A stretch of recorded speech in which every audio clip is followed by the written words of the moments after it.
अस्सलाम वालेकुम, this is Haji Wahab Shaikh and welcome back to the jack of all trade. आज हमारी इलस्ट्रेटर की क्लास नंबर 6 रोटेट टूल के बारे में। तो रोटेट टूल किस लिए यूज होता है आज देखते हैं। तो सबसे पहले हमारी स्क्रीन पे मैंने एक शेप ड्रॉ की। सबसे पहला सवाल तो ये है, हमें सिलेक्शन टूल से जब हम रोटेट कर सकते हैं तो हमें रोटेट टूल की ज़रूरत ही क्या है। लेकिन प्रॉब्लम ये है, सिलेक्शन टूल से मैं सिर्फ एक पिवट पॉइंट के इर्द गिर्द रोटेट कर सकता हूँ। पिवट पॉइंट एक इसका पॉइंट है जिसके इर्द गिर्द कोई भी ऑब्जेक्ट रोटेट करेगा।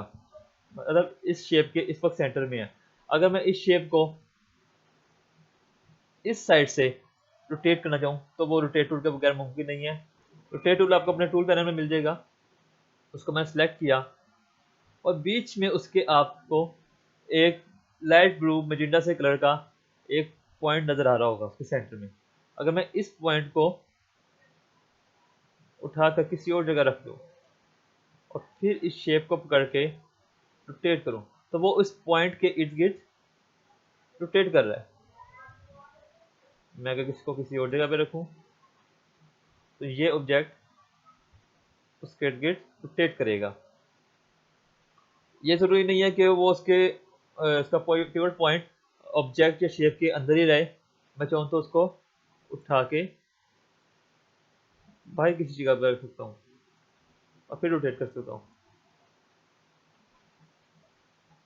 ये देखें। और इसी तरह अगर मैं इसकी कॉपी निकालना चाहूँ तो पहले मैं शेप पे क्लिक करूँगा, फिर ऑल्ट दबा के इसको ड्रैग करूँगा तो एक कॉपी निकल आएगी।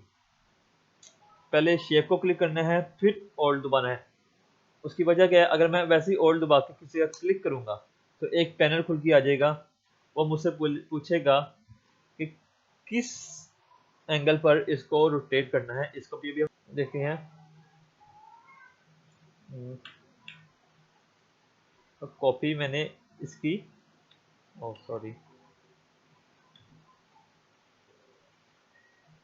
ले ली और अगर मैं चाहता हूँ इन तीनों शेप को इकट्ठा रोटेट करवाना तो मैं इन तीनों शेप को सिलेक्ट करूँगा तो फिर रोटेट टूल लेके इनको रोटेट करूँगा तो रोटेट होंगे। तो इसी तरह मैं अगर इनकी कॉपी निकालना चाहूँगा तो उनकी कॉपी निकल आएगी। अब चलते हैं उस पैनल की तरफ जो अभी आया था।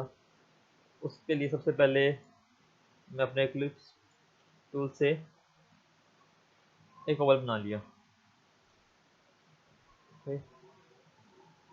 फिर इस शेप को मैंने सिलेक्ट करके अपना रोटेट टूल लिया, किसी भी जगह पे ऑल्ट दबाकर क्लिक किया। एक पैनल खुल के आ रहा है कि आपने इसको रोटेट किस तरह करना है। मतलब जिस तरह के उसके इफेक्ट से ट्रांसफॉर्म प्रॉपर्टी थी रिफ्लेक्ट करने की या रोटेट करने की, ये वही चीज़ है। सबसे पहले पूछा है किस तरह रोटेट करना है तो हम इसको बताते हैं हमने कितने एंगल पर रोटेट करना है। मैंने इस वक्त 10 लिख दिया और इसका मैंने प्रीव्यू देखा इस तरफ है। फिर मैं इसकी कॉपी निकाली तो उसने उसकी कॉपी जनरेट कर दी और फिर कंट्रोल डी दबाऊंगा तो हमारे पास एक पैटर्न आ जाएगा। इसी से बनाते हैं कुछ मज़ेदार सा। इसको मैंने डिलीट किया,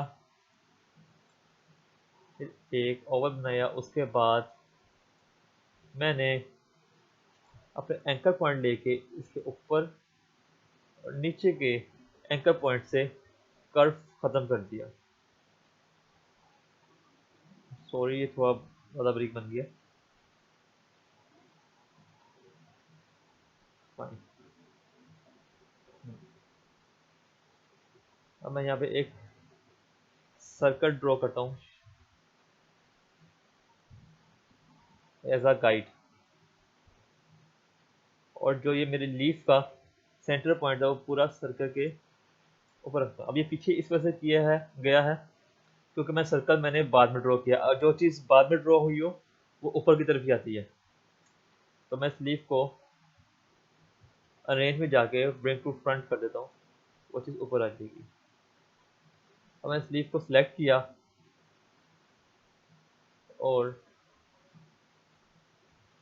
सर्कल के सेंटर में क्लिक करके, सर्कल में बेसिकली 360 डिग्रीज होते हैं, तो मैं ये 360 और डिवाइड का साइन डाल के मुझे इसकी कितनी कॉपीज चाहिए, मैं इसको कह देता हूँ 30 कॉपी चाहिए और कॉपी निकाल ली। उसके बाद मैंने दबाया कंट्रोल डी, उसने पूरे एक सर्कल के अंदर मुझे उसकी कॉपीज निकाल के दे दी। बस इससे कुछ और चीज बना देता हूँ। इसी तरह ने एक और लीफ लिया, इसकी कॉपी निकाली,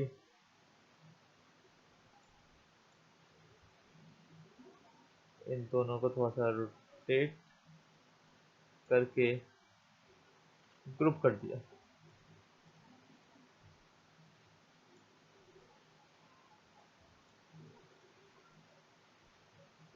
इसमें ब्लैक फिल कर देते हैं। सिंपल सी चीज़ है। उसके बाद मैंने अपना सर्कल लेके एक सर्कल ड्रॉ किया और इसमें से फिल ख़त्म कर दिया। अब मैं थोड़ा छोटा कर देते हैं।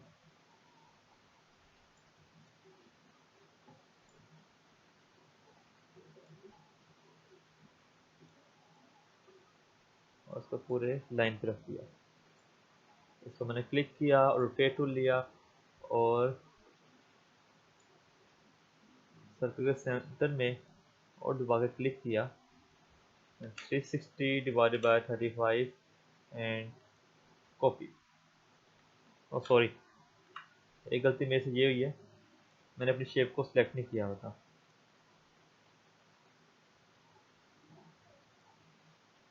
हाँ, 360 डिवाइडेड बाय 35 एंड कॉपी।